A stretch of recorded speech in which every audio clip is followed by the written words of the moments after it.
በመልካም ንግግር ቤት እንደሚገነባ ሁሉ በመጥፎ ንግግር ቤት ይፈርሳል። ባለ ታሪኳ እንዲህ ስትል ታሪኳን ትጀምራለች። ከ3 ዓመት በፊት እኮ በጣም ምርጥ የሆነ ህይወትን እየኖርኩ ነበረ። በባሌ በጣም እደሰት ነበረ፣ እንዲሁም በጣም ያዝናናኛል፣ በሁሉም ነገር ያስደስተኛል ትላለች። ነገር ግን አንድ ችግር አለ። ያም ችግር ምንድነው? ፋይናንስ ብዙም ያጥረን ስለነበረ የማታውን ክፍለ ጊዜ በጣም አምሽቶ ነበር የሚሰራው። እየሰራ ያለውም ከሰዎች ጋር ተቀጥሮ ነበረ። በዛ ሰዓት ታዲያ ሁል ጊዜ እያመሸ በሚመጣ ሰዓት እኔም እሱን ለመቀበል እንቅልፌን እያጣሁ ቁጭ ብዬ ስጠብቀው እየኖርኩኝ በዛ መንገድ ላይ ያለን፣ ነገር ግን ሌላው ነገር ሁሉ ያስደስተኝ ነበረ። በዚህ ሰዓት እንዲህ እያለ ይነግረኛል። የሆነ ሰዓት ያልፍልናል፣ እኔም አለቃ አሰሪ ሁኜ በጊዜ ገብቼ አንቺን ጊዜ የሰጠውሽና ማጫወትብሽ ቀን ይደርሳል እያለ ተስፋ ይሰጠኝ ነበረ። ነገር ግን ይህ ጊዜ በጣም ስለራቀብኝና ሶብር በማጣቴ የተነሳ የሆነ ሰዓት መጥፎ ንግግር ተናገርኩት ትላለች። ያንን መጥፎ ንግግር ከተናገርኩት በኋላ ይሄው እስካሁን ድረስ 3 ዓመት ሆኖናል። አንድም ቀን ብሎ እንኳን አላየኝም። እንዲሁም ንግግር ስጀምር እንኳን ሊያዳምጠኝ ፈቃደኛ አይሆንም። እንዲሁም ንግግሬንም አያስጨርሰኝም ነበረ። መሄድ ካለበት ትቶኝ ይሄዳል፣ መሄድ ከሌለበት ትቶኝ ይተኛል። እንዲሁም ሌላ ስራ ካለው ወደ ስራው ይገባል፣ ችላ ይለኛል። ከዛ በፊት በጣም ትኩረት ይሰጠኝ ነበረ።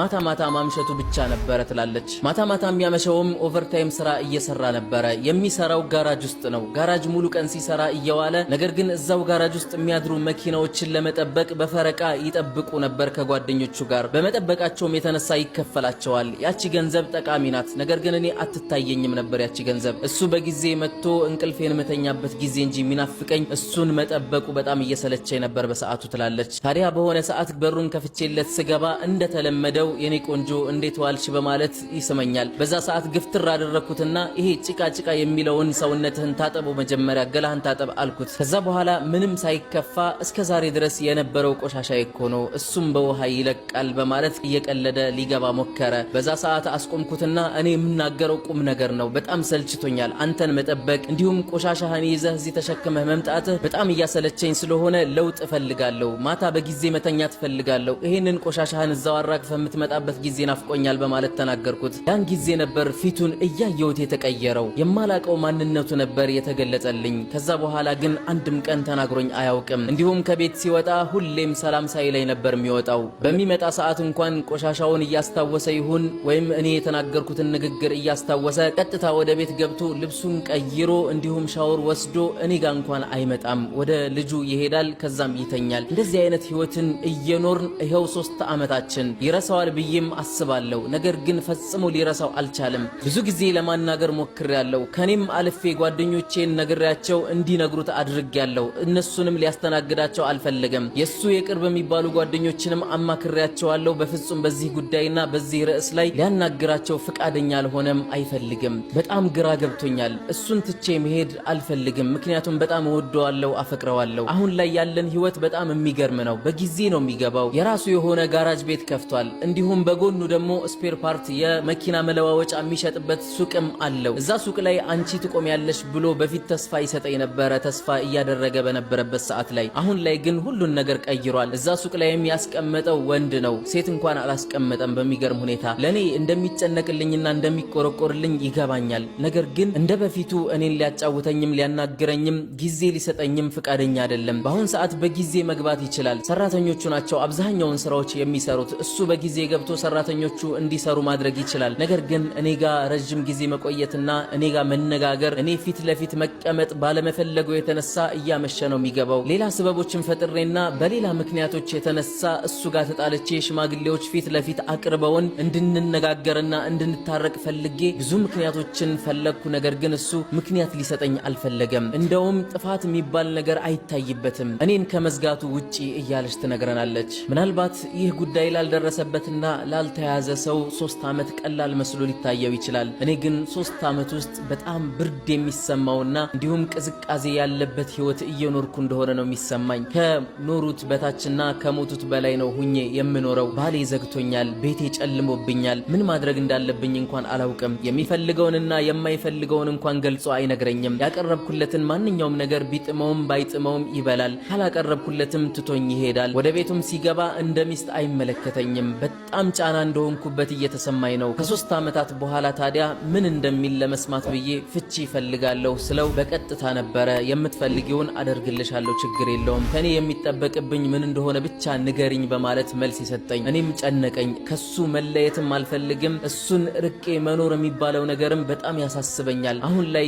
ምን ማድረግ እንዳለብኝ እንኳን ግራ ገብቶኛል። መልካም ነገሮችን ምንም ያክል ባደርግለት በፊት አንዴ ያስቀየምኩት ንግግር እስካሁን ድረስ ውስጡ ላይ ተቀምጦ ይኸው ቤታችንን ሊያፈርሰው ጫፍ ላይ ደርሷል በማለት እህታችን ታሪኳን ታካፍለናለች። አዎ መግቢያዬ ላይ ንግግሬን አስቀምጫለሁ። ንግግሮች የራሳቸው የሆነ ኃይል አላቸው። እነዛ ኃይሎች ደግሞ ቤታችንን ሊያፈርስም ሊገነባም የሚችሉ መሆናቸውን ልናውቅ ይገባል። በጎናችን ያሉ ሰዎች እንዲሁም አጠገባችን ሆነው ብዙ ጊዜ የሚቆዩ የሆኑ ሰዎች በንግግራችን ሞራላቸውን መጠበቅ ግዴታችን ነው። እኛ የፈለግነውን መናገርና እኛ የፈለግነውን ማድረግ ብቻ አይደለም ኢስላም የሚመክረን። ከጎናችን ያሉ ሰዎችንም ሐቃቸውን ልንጠብቅ ይገባል። ምክንያቱም የነሱ ሐቅ በእኛ ላይ የተቀመጠ ያረፈ ስለሆነ ማለት ነው። ለዚህም ነቢዩ ሙሐመድ ሰለላሁ ዐለይሂ ወሰለም በንግግር ዙሪያ ላይ እንዲህ በማለት ተናግረዋል። አልከሊመቱ ጠይባ ሰደቃ፣ መልካም የሆነ ንግግር እኮ ሰደቃ ነው በማለት ይናገራሉ። መልካም መናገር ማንንም ሊጎዳ አይችልም። መጥፎ በመናገር ግን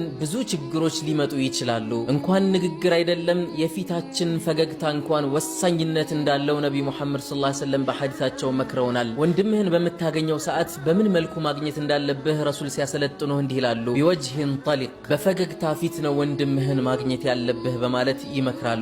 ስለዚህም ውድ ወንድም እህቶች እንዲሁም ባለትዳሮች እባካችሁን በውስጣችሁ ያለውን ትዳር አክብሩት። ምንም ያክል ጊዜው ቢረዝም ነገሮች ሁሉ ይቀያየራሉ። ትዕግስት ማድረግ ወሳኝነት ያለው ጉዳይ ነው። ዛሬም ነገም ነገ ወዲያም የሚደጋገም የሆነ ጸያፍ ነገር ካለ የሚቀየር መሆኑን ብቻ ነው ማሰብ ያለባችሁ። የሆነ ሰዓት ሲቀየር እናንተ በተናገራችሁት ትጸጸታላችሁ። የሆነ ሰዓት ላይ ያ የጠላችሁት ነገር እንድትወዱት ትደረጋላችሁ። እንዲሁም የጠላችሁት ነገር በሌላ በምትወዱት ነገር ሊቀየርላችሁ ይችላል። ስለዚህ በሰዓቱ መታገስን የመሰለ ነገር የለም። ምክንያቱም በትዳር መካከል ትልቅ የሆነ ጠላት ሸይጣን አለ። ሸይጣን ደግሞ ሁልጊዜ ትልቅ ስራዬ ብሎ የሚያስበው ነገር ቤተሰብን መበተን ነው። እዚሽ ምድር ላይ ቤተሰብን ለመበተን ደግሞ ምንም ያክል ርቀት መሄድ ካለበት ይሄዳል። ሸይጣንን ማሳፈር የምንችለው ደግሞ በትዕግስትና በመልካም ንግግር እንዲሁም በመካከላችን መመካከር ሲኖር ነው። ይህ ከሌለ ግን ሸይጣን ነው እኛ ላይ የሚጫወትብን ማለት ነው። እህቴ ሆይ ባልሽን እንደውም ልታጠናክሪው ልታበረታችው የምትችይው አንቺ ብቻ ነሽ። ከጎኑ ያለሽው አንቺ ብቻ ነሽ። ከጎኑ መሆንሽን በማወቅሽ የተነሳ